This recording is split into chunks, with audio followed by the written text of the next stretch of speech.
Hello friends, সবাই কেমন আছো? আশা করি সবাই ভালো আছো। আর ভাবছো তো আমি এইভাবে ঢাকা নিয়ে কোথায় যাচ্ছি? দাঁড়াও বলছি। এই যে আমি পিসির বাড়ি চলে এসেছি।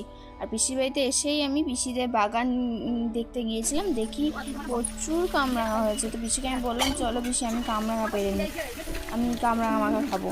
এখানে দেখো আমি বাগানে চলে এসেছি কামরাঙা পাড়তে। আর এদিকে দেখছি আমগুলো পেকেছে কিনা, কারণ আমি তো ছিলাম না ষষ্ঠীতে।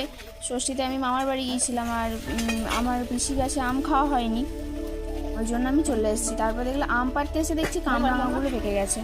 তো কামরাঙাগুলো ফার্স্ট পেরে নিলাম। আর পেরে নিয়ে এদিকে আমি আর আমার বোন কামরাঙা মাখিয়ে আমরা খেয়েও নিলাম। আর এদিকে রাহি বলছে, মনি তোমায় নেল পালিশ পরাবো। আমি ঠিক আছে পরাও। আর পিসিকে বললাম যে চলো পিসি তাহলে আমটা পেরে নিই। পিসি মশাই এদিকে আমাকে আম পেরে দিল, আমার সেটাতে পোষালো না। তো আমি বললাম, পিসি চলো আমি গাছে উঠে একটা আম পারবো। ওই জন্য গাছে উঠে গেছি দেখো।